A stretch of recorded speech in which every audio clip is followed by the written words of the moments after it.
下佳期，放眼晴空万里，扬州桃李，飘小十里，满城共聚欢喜。相遇曲折离奇，就算跨越千里，共度风雨，只有你能懂我心意。阴差阳错相遇，定下姻缘不易，人海中遇见对的你，无人能比拟。欢喜冤家相依，换来两人不离，或许都是那命中注定。风中笔下佳期，放眼晴空万里，扬州桃李，飘小十里，满城共聚欢喜。相遇曲折离奇，就算跨越千里，共度风雨，只有你能懂我心意。阴差阳错相遇，定下姻缘不易，人海中遇见对的你，无人能比拟。已不需再寻觅，从青丝到古稀，确定悠悠此生就是你。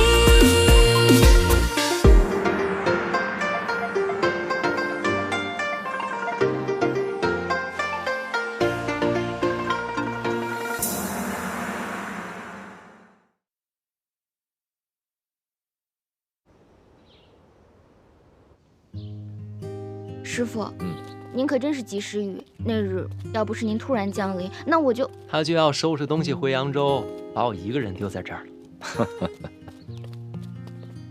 师傅，请受我一拜。哎，不必多礼。师傅，我还有一事想要问您。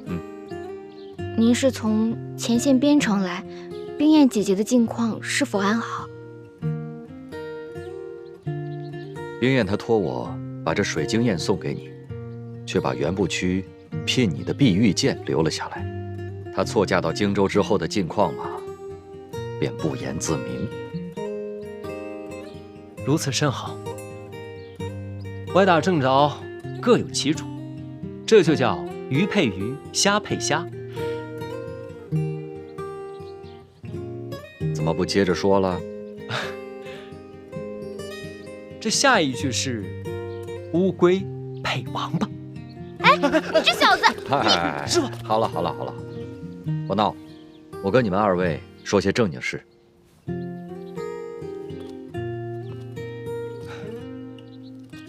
好在是京城连战皆捷，再打好这最后一仗，便可以得胜回朝。只是现在前线药材奇缺，我这次赶回来就是来采购药材的。过几日我就要赶回京城去，前线的条件十分艰苦，不但这药材紧缺，而且居住的环境也十分恶劣。冰燕，一个扬州闺秀，女扮男装挨到今日，不但可以救死扶伤，而且还可以献计立功，实在是令人钦佩啊！真想见见他。师傅，您只需好好休息即可，这药材之事交给我办就好了。购药之事尤为重要，一定要小心行事啊！既是军情大事，定要小心谨慎。师傅，不如您把这清单给我，我这儿倒是有一家妥帖的药铺，老板人也好，药材也齐全，咱们可以去他家采买。好，我这就把清单给你。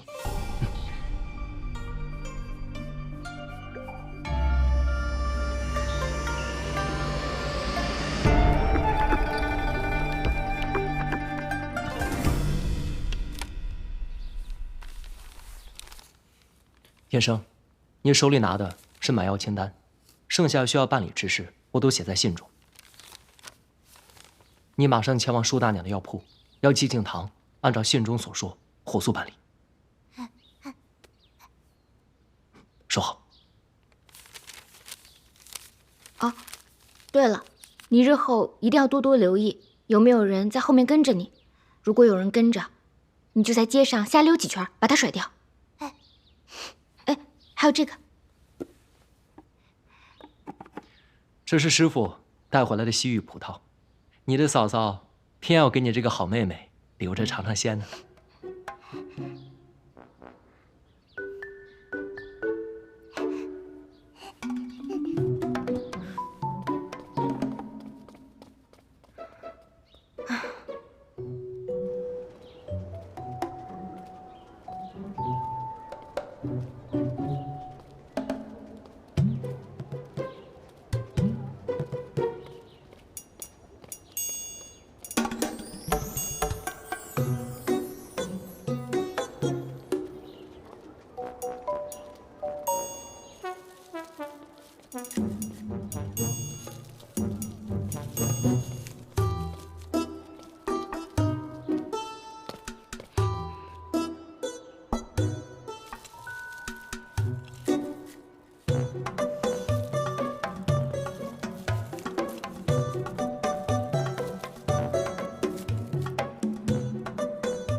燕生，你怎么在这儿？快来帮我！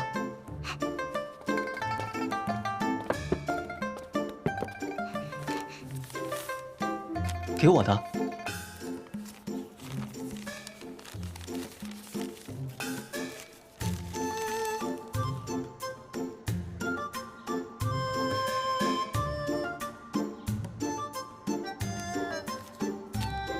敬堂兄会见，吾师归来。其身为戍边郎中，须为战事伤员筹买药材，此事事关重大。好，我马上去办。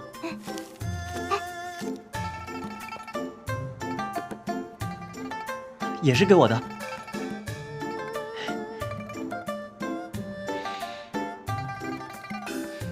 真香。开始吧。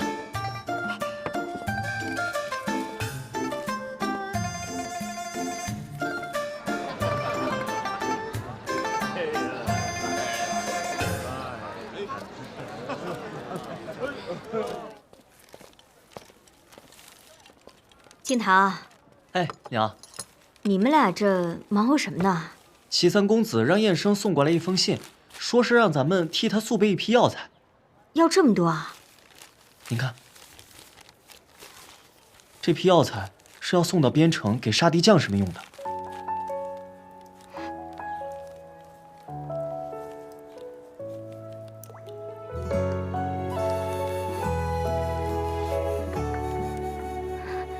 敬堂，哎，这药材是谁写的？不知道，听燕生说，好像是一位郎中写的。那你快问他，这个郎中叫什么名字啊？燕生，这封信是谁写的？哎呀，我又看不懂，你就告诉我这个药方是谁写的？啊？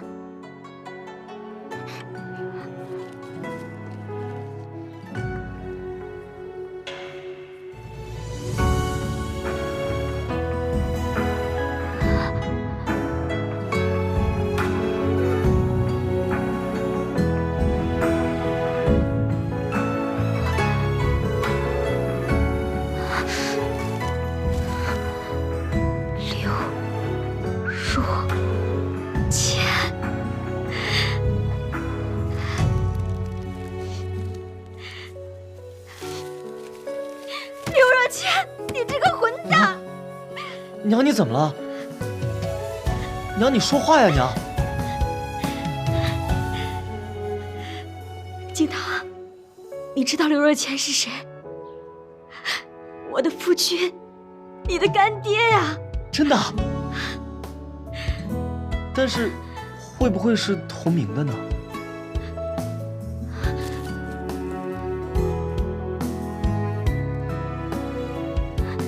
没错，就是他。燕生，你快带我找他去。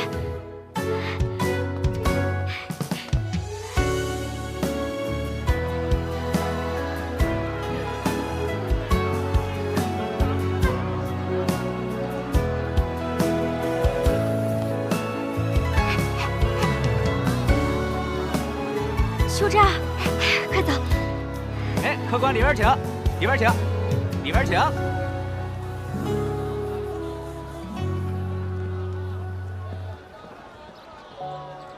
这儿吗？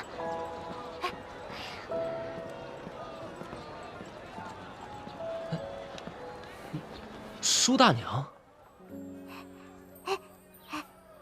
哦，我师父他上街办事去了。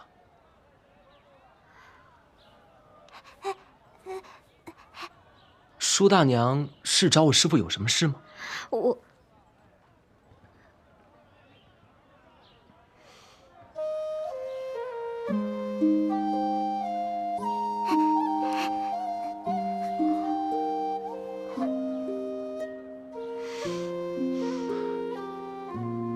舒大娘，您是师傅的我是你师傅的发妻。啊？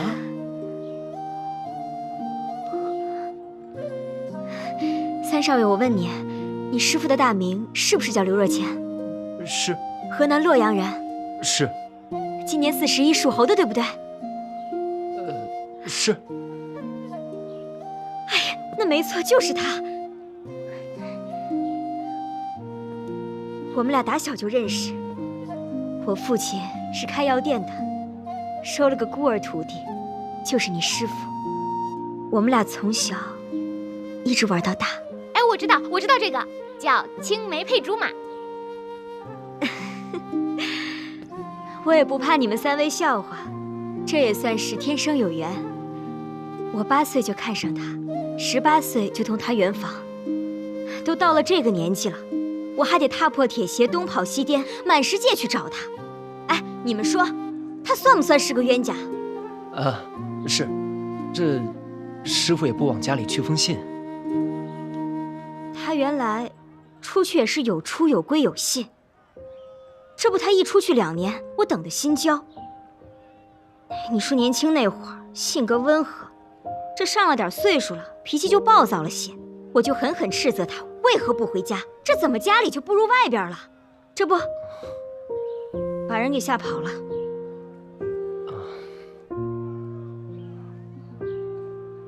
这有的时候啊，越亲的人说出的话才更伤人。您到底说了什么话把师傅吓跑了？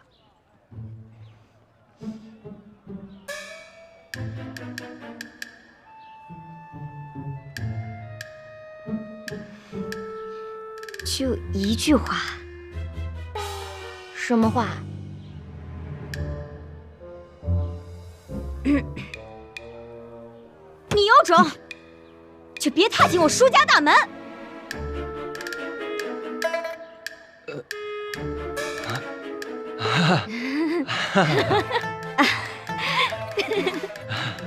这舒大娘言重嘛，也难怪师傅他不回去。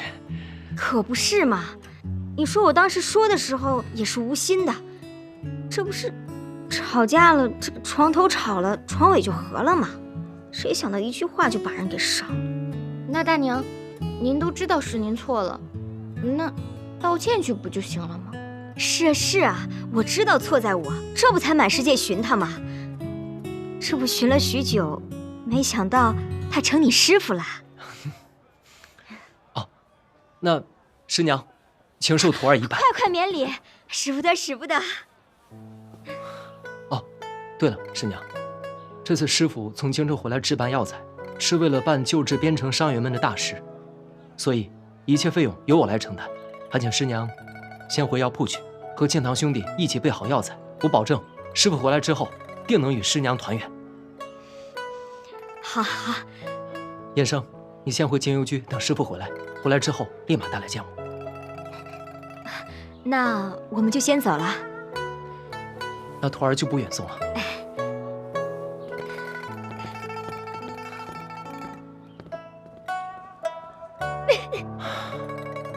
哎，这舒大娘还真是个泼辣直爽的性格呀。李小姐，你日后不会成个李大娘吧？那倒是不会，我呀，只会变成一只大老虎，然后把你吃掉。哦，那我这齐三少爷还真是可怜啊，要被个虎儿叼走了。那你就来吧。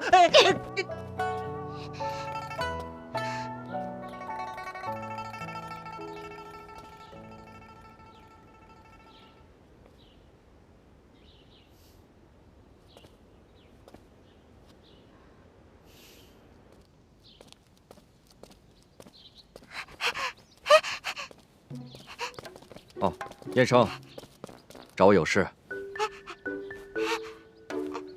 啊，好，走，好，走。什么事这么着急啊？哎，师傅，玉湖姑娘，天磊，什么事？师傅，你可算回来了。这药店老板啊，亲自上门备药，说缺了2种药，想用另外的2种代替。我们想等着您回来，让您来做裁断。哦，这是哪2味药材？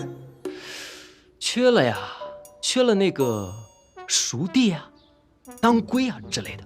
当归？这当归是最常见的药材，怎么会少？他说是有当归的。哦，啊，对，当归。哦，师傅，你有所不知，这药店老板呢是我们家的至亲，为人爽直，急公好义。他一听说啊是给边城将士们的急需之药，便把生意都停了，与儿子一起将药备好，分文不收呢。这生意人能有此等心怀，实属不易。我这就去一趟。好，叶生，快带师傅去。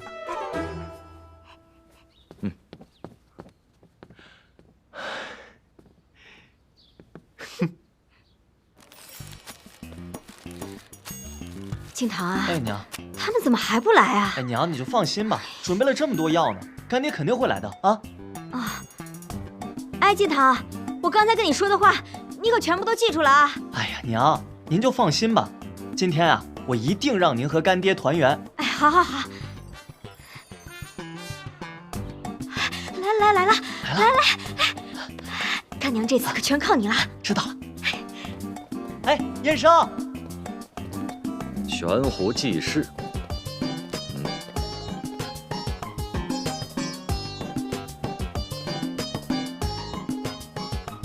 您就是来自边城的刘先生。啊，在下刘若谦。我叫季敬堂，是这家店的伙计。哦，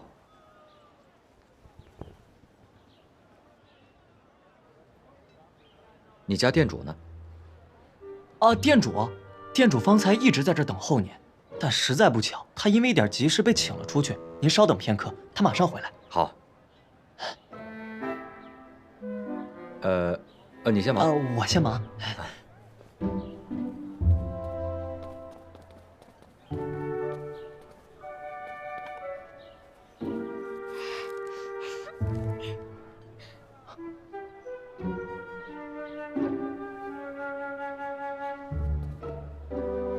刚刚是什么声音？你们家不会有老鼠吧？你才是老鼠。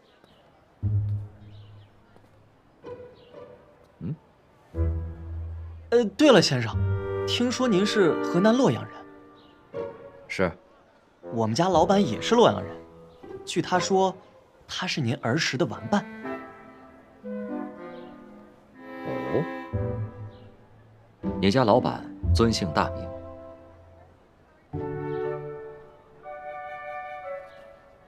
他姓佘，叫佘宇。姓佘啊，还真是记不起来了呢。想不起来，就给我好好想想。快去忙吧。哎，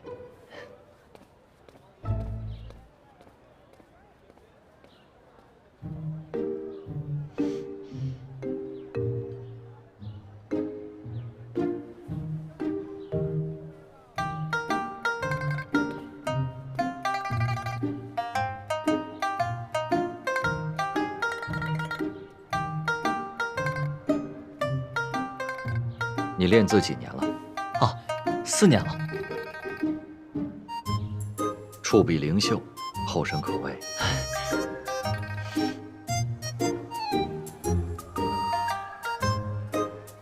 你家老板怎么还没回来啊？是不是有什么事情耽搁了？啊，确实。哎，不瞒您说呀，昨天还起冲突了。什么冲突？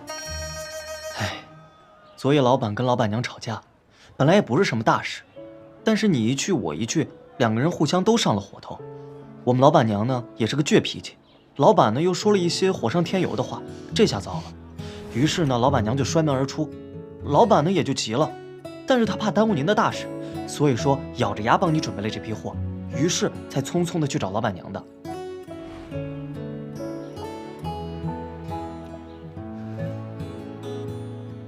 真的是家家有本难念的经。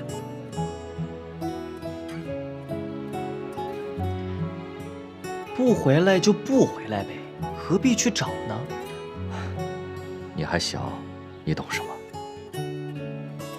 虽然说夫妻之间没有隔夜的仇，但是又说了过头的话。他不去找，另外一个又怎么下台阶呢？没良心的！我给你台阶，你下吗？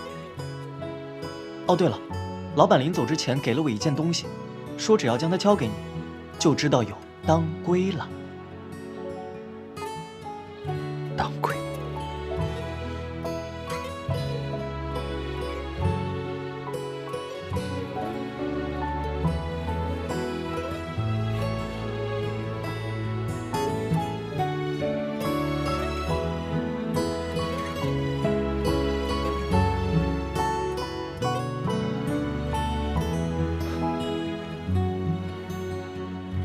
你家老板到底是谁？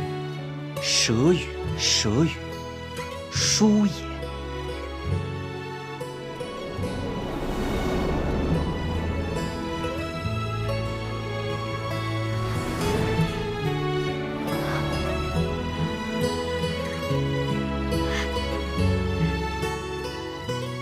热姐，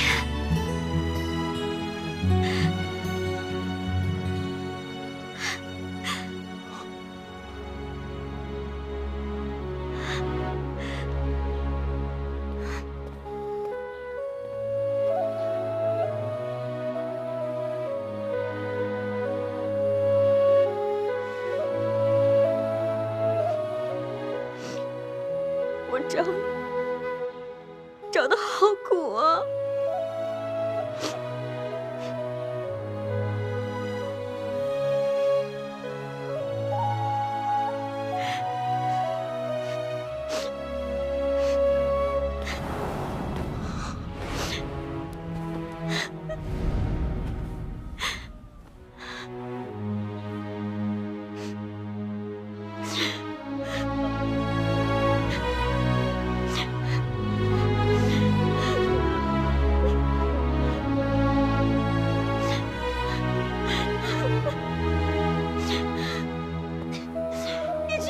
你这段时间去哪儿了？去哪儿了？去哪儿了呀你？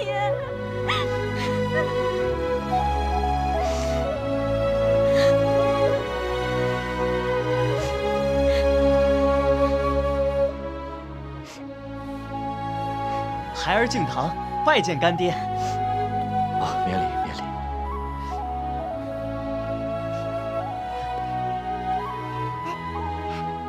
干爹，你看这葡萄是你从边城带回来的，几经周转，还是送到了娘手里。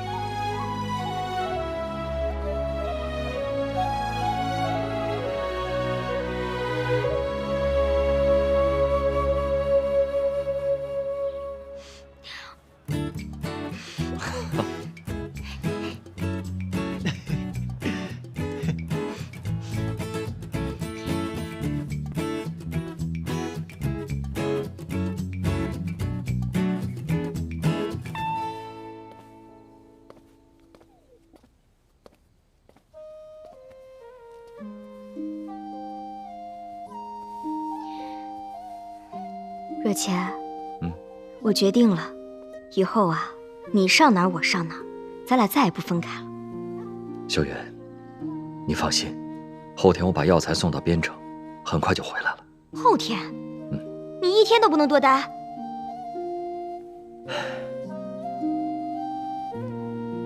主要是前线呢，还有很多伤员等着我去救治。你不放心这个，不放心那个，你怎么那么放心我呀？你去悬壶济世，我不反对，但你也不能把我丢在一旁不管不顾呀。你呀，刚好了那么一小会儿，就开始唠唠叨叨，没完没了啊！我唠叨，还不是因为挂念你吗？我知道你是在乎我。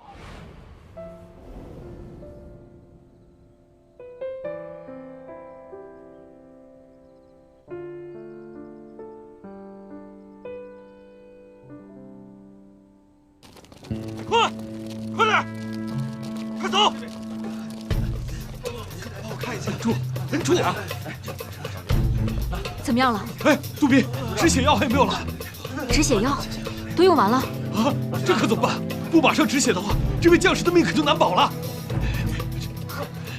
想到了，我师父之前指着山上的黄杨草跟我说，此草虽有一定毒性，但是关键时刻可以救人性命。哈，此时此刻的黄草就是救命的良药啊！我马上使命去采。不用了，我认得，我去吧。好，哎，你小心点儿，快压住！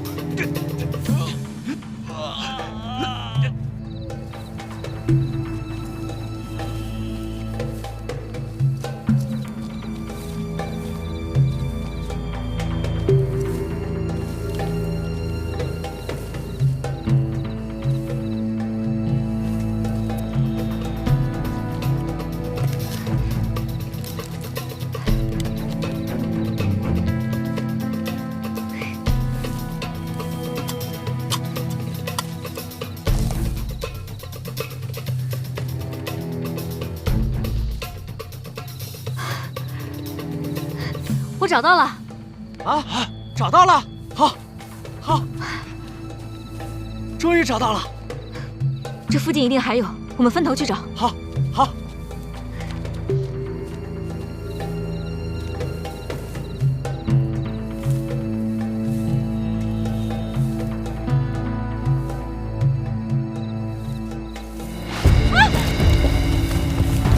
怎么了，杜医生？杜医生！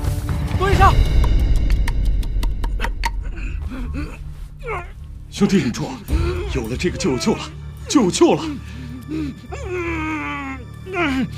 多亏了杜医师连夜上山采的呀。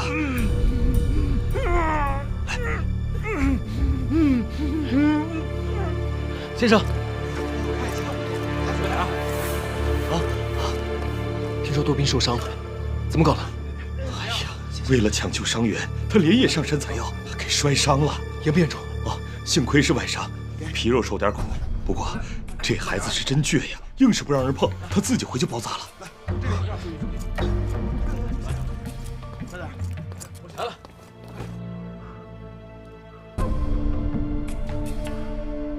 杜宾。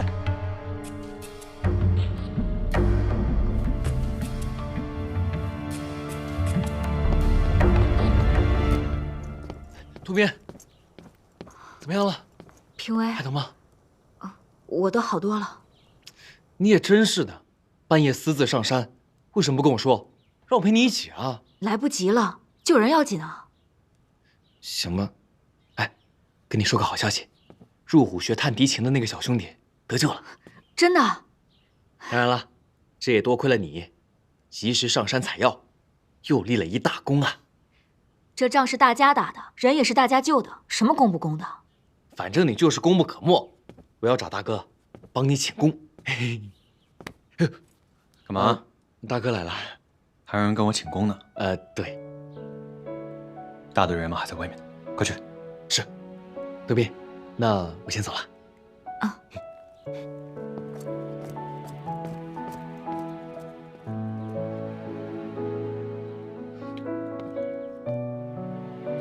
来，先坐下。哪受伤了？给我看看。没事。给我看看。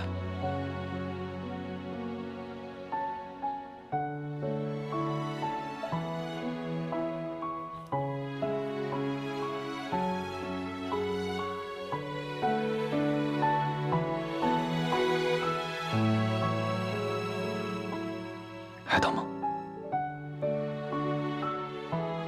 你上山怎么也不跟我说一声？昨晚情况紧急，救人要紧吗？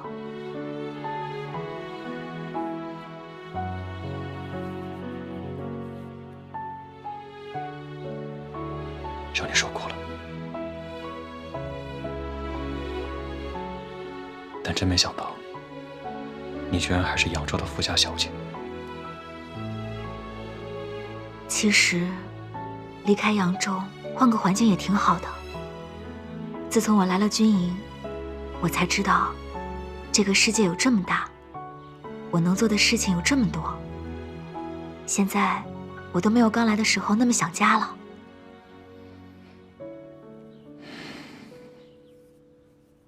你一个女儿家，漂泊在外，思乡心切，这是人之常情。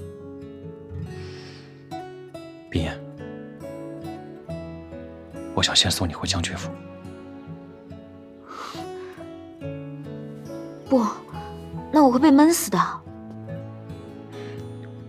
那我先派人把你送回扬州。也不要，这边城胜利在望，我要和你一同凯旋南下。但你一个女孩家在军营里，女扮男装太不方便了。这倒是，我在军营中确实是有诸多不便。这样，明年我把军营里的告示牌给撤了。万万不可！你皇命在身，重任在肩，就不必为我多操心了。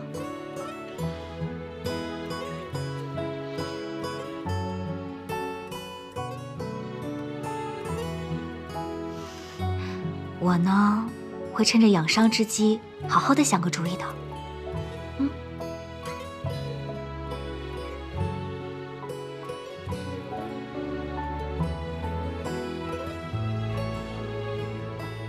好吧，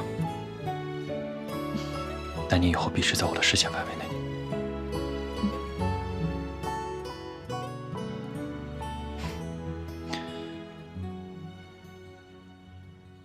兄弟们，我们入驻边城，与敌交战，屡战屡胜。一靠兄弟们勇猛善战，二靠本军纪律严明。军纪第6条规定，女子不得擅入军营。可是最近，竟有大胆女子混入军营。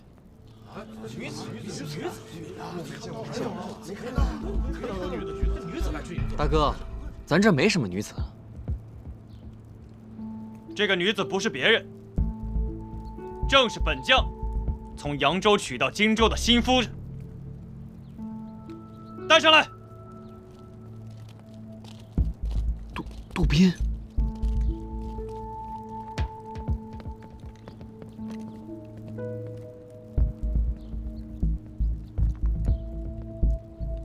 大哥，你是不是搞错了？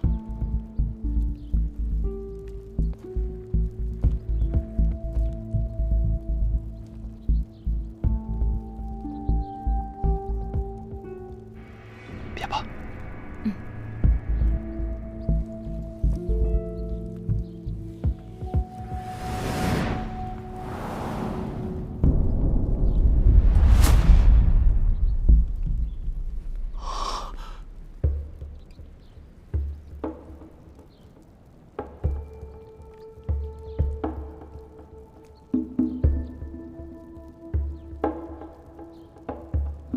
杜宾，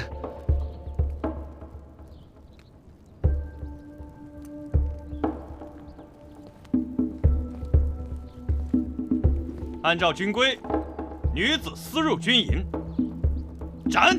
且慢！如此处置，我觉得不妥。为何不妥？她既然是将军夫人，那便不是混入军营的闲杂女子。况且，自从她入军营以来，献巧计，救伤员。大哥，就连你身上的剑伤都是人家日夜操劳、精心呵护之后才照顾好的。你这样二话不说就把人家给……反正我觉得不公平。对，不娘，不娘，不娘，不娘，不娘，不娘，不娘，不娘，不娘，不娘，不娘，不娘，不娘，不娘。国有国法，军有军规，不依规矩，难成方圆。她虽然是我尚未谋面的夫人，可她犯了我制定的军规，我袁不屈，赏罚分明。将军，您就饶了杜军医吧。对啊，将军，您就饶了杜军医吧。本将军的夫人犯了军规，本将军难辞其咎，纵容亲眷之罪，也该罚。来人，袁不屈，军棍100。将军不可。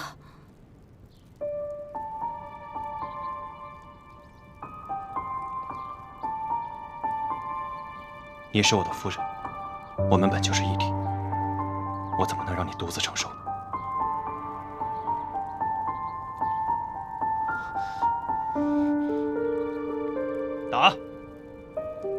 将军，动手！得罪了，将军。春风绵绵，拂一叶扁舟轻轻。雨打芭蕉，不及耳边的叮咛。一座城，一身情，一曲相思锁一心。梦里桃花片片散落奔月明。烟雨伴随扬州行，一人撑伞两肩并，花瓣飘零，是你满天深情。烟雨无声人有情，不负真心不负语，不负人间亦不负情。将军，老朽乃义军之军师，最是遵守军纪。且听老朽一言：当年三国曹丞相有马踏青苗必须斩首之禁令，可偏偏又是丞相的马匹践踏了青苗。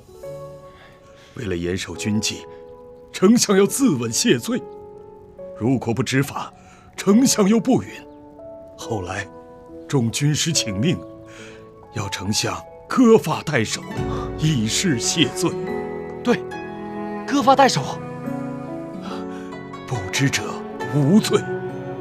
将军的牵连之责已然执行，此事就罢了。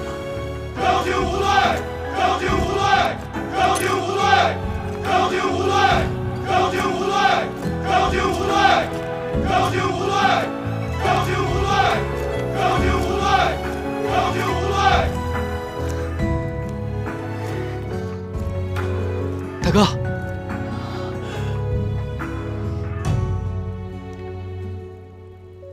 好，今日我就效仿三国曹孟德。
春风绵绵，拂一叶扁舟轻轻。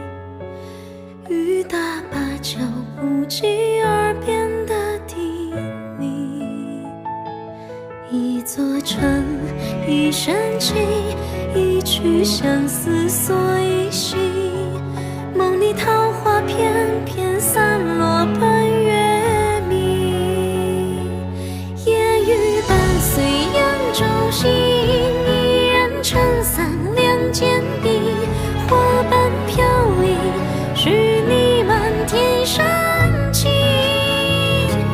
烟雨无声人有情，不负真心不负语，不负人间亦不负情。